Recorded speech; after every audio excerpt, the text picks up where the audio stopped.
कभी सोचा है कि एक अकेला इंसान, सिर्फ एक इंसान, कैसे पूरी दुनिया को बदलने की ताकत रख सकता है? आज हम बात करेंगे महात्मा गांधी की, जिनकी कहानी हमें बताती है कि कैसे सत्य और अहिंसा के रास्ते पर चलकर भारत ने आज़ादी हासिल की। एक पल के लिए सोचिए, माहौल कैसा होगा जब लोग अपने ही देश में गुलाम हों, जहां हर फैसले पर, हर कदम पर किसी और का कंट्रोल हो। ये उस वक्त के भारत की सच्चाई थी। हर तरफ एक निराशा थी, एक घुटन थी।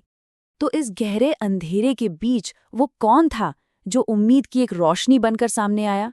एक ऐसा इंसान जिसे आगे चलकर दुनिया ने महात्मा कहा, मतलब एक महान आत्मा। उनके स्कूल के दिनों का एक किस्सा है। एक बार टीचर ने क्लास में सबको एक शब्द लिखने को दिया। गांधी जी ने उसकी स्पेलिंग गलत लिख दी। टीचर ने इशारे से कहा कि बाजू वाले का देखकर ठीक कर लो, लेकिन उन्होंने ऐसा करने से साफ मना कर दिया। उनके लिए सच बोलना किसी भी इम्तिहान में पास होने से कई ज्यादा जरूरी था, और बस इस एक छोटी सी घटना ने उनके पूरे जीवन का रास्ता तय कर दिया। तो सवाल ये है कि ये सच बोलने वाला एक आम सा लड़का एक ऐसे लीडर में कैसे बदला जिसने इतने बड़े ब्रिटिश साम्राज्य को चुनौती दे दी? इस सवाल का जवाब हमें मिलता है दक्षिण अफ्रीका में। उनका सफर देखिए। इंग्लैंड में कानून की पढ़ाई की, फिर काम के सिलसिले में दक्षिण अफ्रीका पहुंचे, और यहीं पर उनकी जिंदगी ने एक बहुत बड़ा मोड़ लिया। वहां उन्होंने जो देखा वो सिर्फ भेदभाव नहीं था, वो एक ऐसी नाइंसाफी थी जिसने उन्हें अंदर तक हिलाकर रख दिया। और उसी तकलीफ से, उसी दर्द से एक मजबूत इरादे ने जन्म लिया। इरादा लड़ने का, लेकिन हथियारों से नहीं, बल्कि एक बहुत ऊंचे आदर्श के साथ। तो वो क्या था? वो कौन सा शक्तिशाली विचार था जिसने इतिहास का रुख ही बदल दिया? ये एक बहुत ही सरल लेकिन उतनी ही गहरी फिलॉसफी थी, सत्य और अहिंसा की। देखिए, अहिंसा का मतलब सिर्फ किसी को मारना पीटना नहीं है। नहीं, ये उससे कई ज्यादा है। ये एक एक्टिव फोर्स है।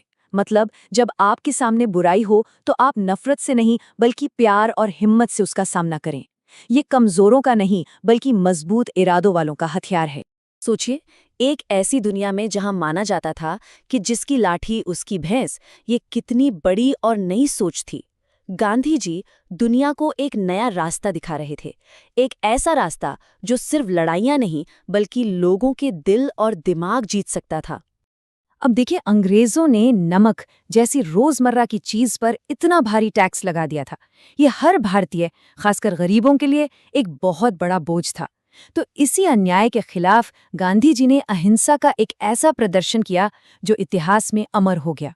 प्लान बहुत सीधा था, लेकिन इसका असर बहुत गहरा होने वाला था। पहला कदम, दांडी तक पैदल मार्च करना। दूसरा कदम, वहां पहुंचकर समुद्र के पानी से खुद नमक बनाना। और तीसरा कदम, ऐसा करके ब्रिटिश कानून को सीधे सीधे तोड़ना। ये देखने में एक छोटा सा कदम था, लेकिन इसकी एक चिंगारी ने पूरे देश में आज़ादी की आग जला दी थी। पर गांधी जी सिर्फ एक पॉलिटिकल लीडर नहीं थे, वो एक रूहानी गाइड भी थे, और उनका जीवन ही उनका सबसे बड़ा संदेश था। वो अपने कपड़े खुद चरखे पर बुनते थे।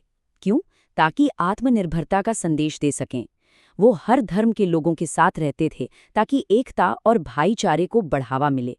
वो इतनी सादगी से रहते थे, ये दिखाने के लिए कि सच्ची खुशी पैसों या चीजों में नहीं है। तो आखिर इस असाधारण जीवन की विरासत क्या है? मतलब आज हम उनकी इन बातों से क्या सीख सकते हैं? और आखिरकार वो दिन आया, 1947, जब भारत आज़ाद हुआ। ये सिर्फ एक तारीख नहीं है, ये सदियों के संघर्ष का नतीजा था, लाखों लोगों की कुर्बानियों का नतीजा था, और उस एक इंसान के यकीन का सबूत था जिसने ये मानने की हिम्मत की कि एक बेहतर दुनिया बनाई जा सकती है। गांधी जी के जीवन का शायद सबसे बड़ा सबक यही है। उन्होंने सिखाया था कि पहले वो आपको नज़रअंदाज करेंगे, फिर वो आप पर हंसेंगे, फिर वो आपसे लड़ेंगे, और आखिर में आप जीत जाएंगे। ये उनका वादा था, और ये आज भी उतना ही सच है। तो गांधी जी ने हमें दिखाया कि एक अकेला इंसान भी सच में दुनिया बदल सकता है। उन्होंने अपना रास्ता दिखा दिया। अब सवाल ये है, क्या हम सब उस रास्ते पर चलने के लिए तैयार हैं?